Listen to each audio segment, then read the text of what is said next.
So when you're teaching appropriate accept and reject communication methods to individuals, there are a few things you need to keep in mind. You need to make sure that you're not interpreting for the person. Ask simple yes/no questions that you know 100% for sure the answer to. So don't ask them, do you like broccoli? Yes or no, because okay, let me back up. So if the behavior that you're teaching for accept is to smile and nod, and the behavior that you're teaching for reject is to close your eyes, and then you ask the person, do you like broccoli, and they close their eyes, is that really truly the appropriate response, or do they like broccoli and you just are interpreting it the wrong way? So make sure you're asking questions like, is your name Joey? That's a question that it's a concrete yes or no. You know that the student understands that question and there's no interpretation there. It's a clear-cut yes or no. So the accept reject symbol that you're teaching should be the one that the child gives you. And give opportunities for the person to have control too. We all know that young children like to have control. They like to be in charge. That's fun for them. So that's a good way for you to get buy-in. Scripted routines can teach beginning communicators to use attention-seeking, acceptance, rejection signals in the context of naturally occurring activities. There are typically 5 elements that we use when we're teaching scripted routines. There's a touch cue, a verbal cue, a pause, a verbal feedback, and an action. Your book on page 245, table 9.5, has an excellent example of a scripted routine, and it goes through all of those elements for you. Their example is for a student named Adam, and they are working on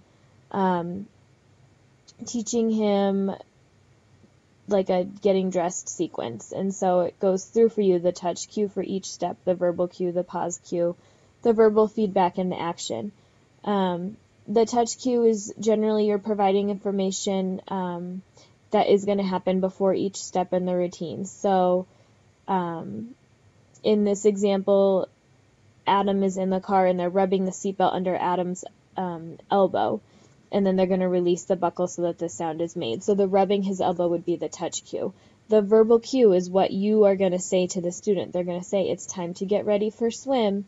And then you're always going to make sure you pause, wait at least 10 seconds, give a lot of wait time, and then give the verbal feedback. So if Adam made a noise, then you're going to say, okay, I hear you making a noise. It's time to put on your swimsuit. And then the action is that you're going to go ahead and continue and go to the swimsuit. So the touch cue is a physical prompt to get them ready that something is going to happen. The verbal cue is you telling them what's going to happen. You're going to pause and wait. You're going to give some feedback, and then you're going to go on with the action that you gave the verbal cue for. Like I said, the book explains these really well. It has a really great example. I urge you to look there for that. Scripted routines are used a whole lot in the preschool classroom. I see them used a whole lot for individuals who have autism, especially in preschool. So those are good things to be familiar with, and they're a great teaching strategy, especially if you're trying to teach like following routine of the day type skills in the preschool classroom.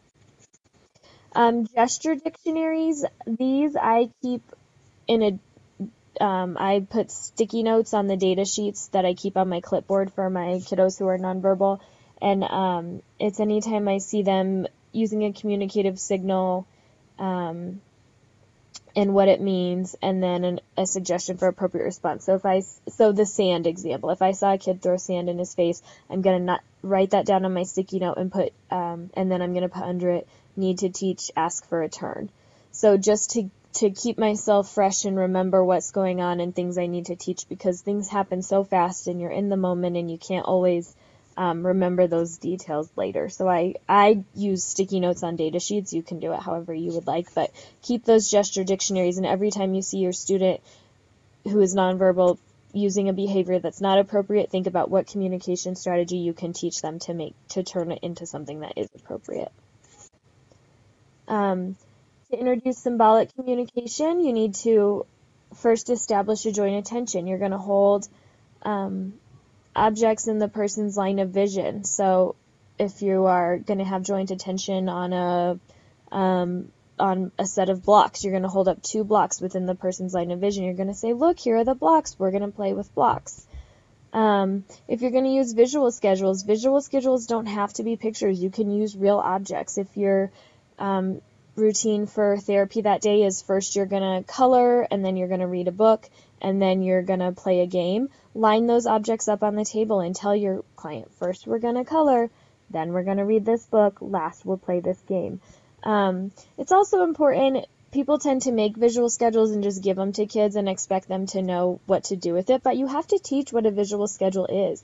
You have to tell first this, then this, and walk through it with them and refer back to that schedule as you're going through each of those steps. Don't just give the schedule and expect the kid to know what to do with it. You have to teach them that. Talking switches are great for introducing symbolic communication as well. Get a Big Mac switch and program, hi, my name is George, and have your kid go around and push the button to every kid in his classroom and give a greeting. And the other kids are going to talk back. It's going to be really super motivating. Requesting more is a good one. You can use the sign for more. You can use a picture symbol for more and have them give you the picture symbol every time they want more. That's a great way to begin that symbolic communication. Giving directions, singing songs is another one. During circle time in my preschool, I have a board that has a picture symbol for each of the songs that the class sings every day, and I'll let my student who is nonverbal pick a song. They're giving directions to the class. I want you to sing this song. It's motivating, it's fun, it gives them some control, and the other kids like it too. So now we're going to start part 10, language development and intervention. So language development begins with semantics, syntax, and pragmatics are areas you need to think about. Semantics obviously is vocabulary. When you have an individual who's utilizing AAC, they have a different input and output language. Their input is verbal talking, verbal language that they're hearing all day long, but their output is their AAC method. It might be a picture symbol, it might be an object schedule, it might be a high-tech device. You need to keep in mind that these individuals are learning 2 languages, and that's hard. You have to talk to them a lot. You need to think about the feedback that you're giving. Make it constructive, make it positive. Use short, simple, concise sentences because that's where they're at linguistically.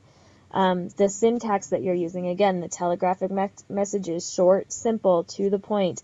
Don't put so many extra words in your sentences that you don't need. I am the queen of talking too much too fast.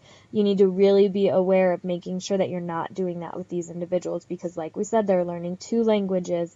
It's a lot. They probably have a language delay already. You also need to make sure that you have all of the symbols available that they're going to need. Pragmatics, that social piece of it. Make sure you're still teaching turn taking. Make sure you're still teaching eye contact. After they push the button on their device or after they hand somebody the picture schedule, make sure that they make eye contact. Communication is such a social thing.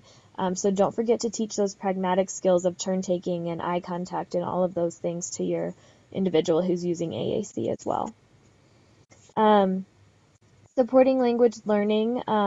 As far as what symbol system is best to use, research has not found a symbol set that's best.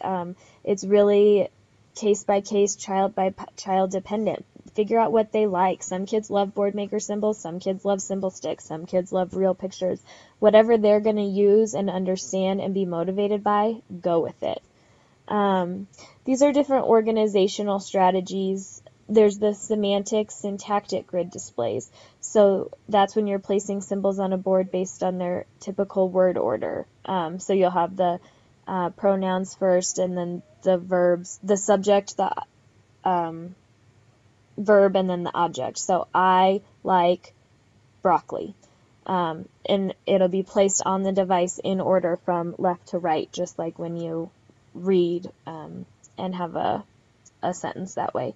Activity grid displays, each display contains vocabulary needed for specific activities. So you'll have a display for school, a display for birthday parties, one that has their name and age and whatnot in it. The pragmatic organization dynamic display, this one really focuses on efficient communication. So the activity pages and the pages for generating messages are all programmed. So you'll have a page like for karate, for example, and all of the vocab they would need in there. The visual scene displays we discussed a little bit earlier in the semester. So if you have a picture of the kitchen, and then you can program hotspots in there when they touch the fridge, it will talk about cold food. When they touch the microwave, it will request a hot dog or whatever. And then the hybrid displays are the visual scene displays with the picture symbols around the outside of it.